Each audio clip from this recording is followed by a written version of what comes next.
If you want to buy a house in Portugal, you probably do your research. And most of the articles and most of the videos and most of the people you talk to, they will tell you it's easy to buy a house in Portugal.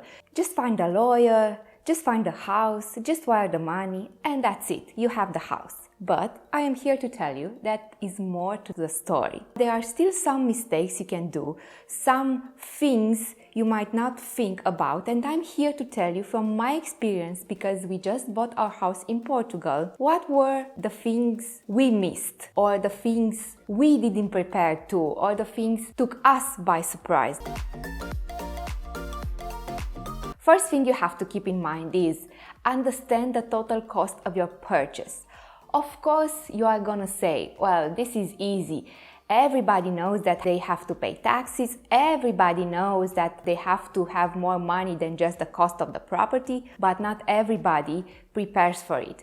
I see all the comments that people who want to buy a house in Portugal live on Facebook or live on dedicated groups, and they are telling the same story over and over again, that they didn't know that they have to pay this tax or another tax, or they didn't know they have also this cost to remember. So depending on your situation, if you are buying, you have all the money and you are buying a house, or if you're taking a loan, a mortgage here in Portugal, you have special additional costs you have to keep in mind. So we took a loan here in Portugal, and of course there were some additional costs related to that.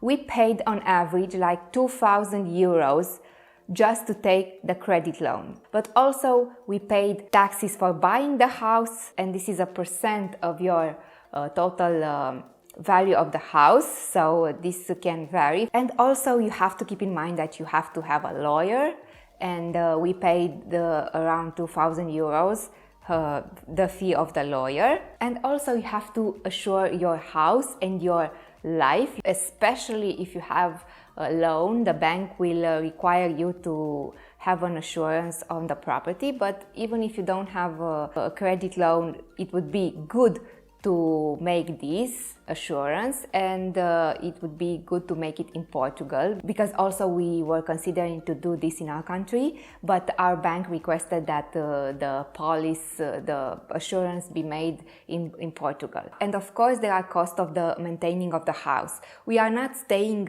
in that house now. We are coming and going, spending our time between Romania and Portugal, and even if we are not in the house, we have to pay additional cost of maintaining the house, like the cost of the utilities, TV, maybe we have to pay for electricity. Even if you don't consume electricity, you have to pay like a monthly fee. This monthly fee we pay to EDP, this is our provider, and we pay like 40 euros a month, and this is just the monthly subscription. We don't consume anything. And also you have to pay for the water and maintaining, maybe if you have a garden or you live in a complex, residential complex, you have to pay their fee also. So there are some few costs adding up, and if you are not considering renting this property, you have to put this money from your own budget, your own money you are making now. Of course, we are thinking of renting our property sometime in the future. We are in the process of obtaining alojamento local. This is the requested document. You have to have the permission from the authorities in order to rent the house. We are in process of obtaining that, and maybe we are going to rent the property and write off some of the cost, but for now we are putting this money from our own pocket. So 7% on top of your purchase price of the property, it would be wise to have when you are thinking of buying in Portugal. The second thing that took us by surprise, even though I am preparing for this like for 1 or 2 years, reading about legislation and so on, and I know that not everybody does that, but I did that, and still I was surprised by the process, because you read so many articles, but not every articles give you the details, and every situation is different. So keep in mind to understand the process. Don't leave it all in the hands of your lawyers, in the hands of your broker. Don't leave it all in the hands of the bank if you are taking a loan.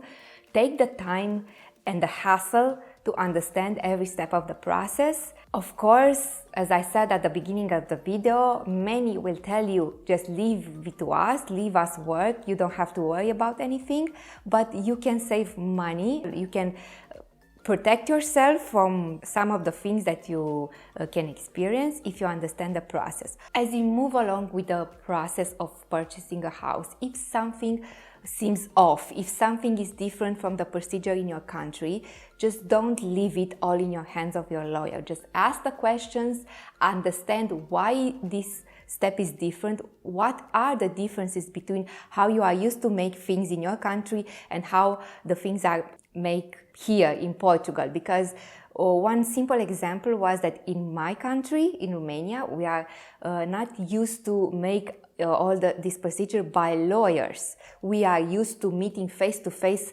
buyer and seller. We are used to wire the money in the account of the seller. And this, when we arrived, the first thing our lawyer told us, just give me a power of attorney, just wire the money to me and I will take care of everything. And we have a wonderful lawyer and we are still in contact with her and work with her. It was not about the lawyer, but we said, whoa, wait a minute, what is this? I have to give you all the money and on top of that, you have to wire the money to a lawyer, a stranger we don't know. We don't understand this and we don't trust. I mean, we trust you, our lawyer, but we don't trust this process. There are many differences in procedure. Maybe you are used to this procedure if you are coming from UK or even maybe from US, I don't know. But in other countries, you don't do this via lawyers. You get to know the people you are sending the money to. So and even after that, you are keeping in contact with a buyer, with a seller, because maybe you have questions about the property and so on. So this is how we do it in my country. So this was a completely surprised thing for us. Of course, my case was special because I had the bank in between and the bank checked everything and it was a special protection there because the bank had all the interest that everything worked out and be done by the book, but I was stressed about it. So other questions, other differences can be, we didn't get to see the documents of the house up front, so until we didn't commit to buy the house and we didn't sign the special letter of intent of buying the house, we didn't have access to the deeds of the property. This is also weird because in our country, the first thing you say, I want to see the documentation. So we didn't have access. I don't know if I would do it all over again. I would first wanted to see the documents of the house. So I would know that there is no problem there. Of course, there wasn't in the end any problem, but if you are a control freak, you want to be sure that there is no problem in advance, so you don't lose time with a property that has problems and maybe use that time to move on to another property. The fourth thing you have to keep in mind is to understand how the contract between you and your realtor works. So in our country, if you don't sign anything, like a written contract between you and the realtor, you don't have basically a contract, you don't have an understanding. When we first saw some apartments, we asked about it. Do we have to sign anything? Do we have to sign a piece of paper? Do we have to have a contract? Because we knew that this is the way to do it. Our first realtor said, no, you don't have to sign anything, you don't have to do anything, you don't have to pay me anything. So we just leave it at that. Later in the game, we found out that the first realtor was upset when the second realtor we contacted showed us the same property. We didn't know that this is an issue. We didn't know that we are not allowed to see the same property with two different realtors because we didn't sign anything. We didn't sign an agreement.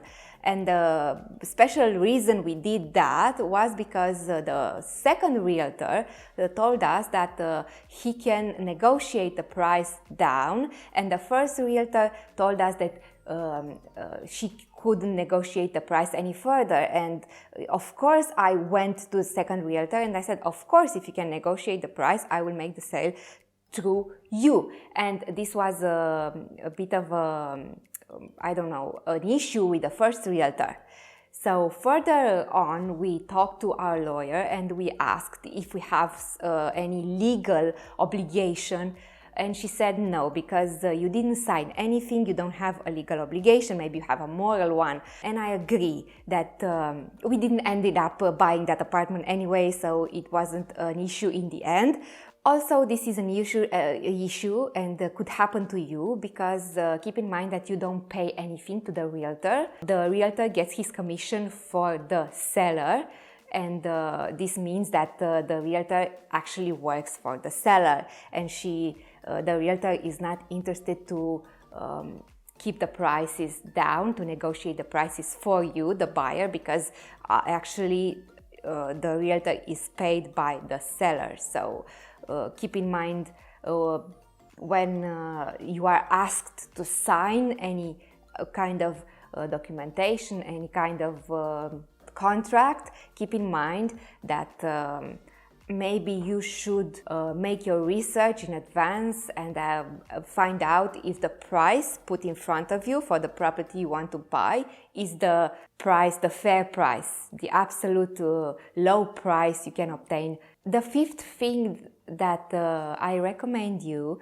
is to learn a little Portuguese and try to read the documentation for yourself. For us was easy because Romanian language and Portuguese language tend to have many things in common. Also, when I was little, in my teenage years, I watched a lot of telenovelas, so I fairly understand the words in Portuguese. We didn't took special classes for this, it just came naturally, but just try to read the actual documentation in Portuguese. Of course, the lawyers, of course, the brokers, they are all going to speak English, and all of them are going to give you the documentation or anything you have to sign in English. But it came very handy for us to be able to read the documentation in Portuguese, the contract with the bank, all the documentation of the house, the deeds. So we find out many interesting things about how things work in Portugal, where the deeds are registered. We made a lot of online accounts to different authorities in Portugal, just because we could do that for ourselves, just because we understand Portuguese. So the language has a certain appeal and romanticism. It will make your life here more beautifully if you are just feeling from time to time like a Portuguese. You don't have to speak Portuguese all day long. You can speak your language in English, and of course you will probably be in an expat community and so on, but just going to a cafe and say obrigada, or just ordering something, it will give you a special feeling. Trust me on that. The sixth thing you have to remember, and this is a bonus for you, don't let them bully you. Don't let them bully you into buy a property you don't really adore. Don't let them bully you in not getting your own lawyer, because this is a thing. The realtor recommends the a lawyer of the seller, and this is a no-no. You have to have your own lawyer because you are going to pay the lawyer anyway. So just take a lawyer that works for you, that doesn't know the seller, and don't let them bully you into pay extra for the furniture or pay extra for anything. Just negotiate the price of the house as a whole, and don't let them bully you into accept longer periods for the process, because we just didn't accept that the process of buying a home can take months and months. Of course, we had a deadline from the bank. It was a large deadline, but don't let them bully you into taking a time frame you are not, comfortable with, because everything can be done in 6 months, but everything can be done in like 3 or 4 weeks, depending on if you have the money or not. Of course, I heard stories on the internet how people bought a house in one day, and of course that can be true, but the average length of time, it would be like 3 or 4 weeks. I hope these advices came in handy for you. If you have more questions for me, please leave it in the comments and I will try to respond there. Please don't forget to subscribe and I will see you in my next video. Bye!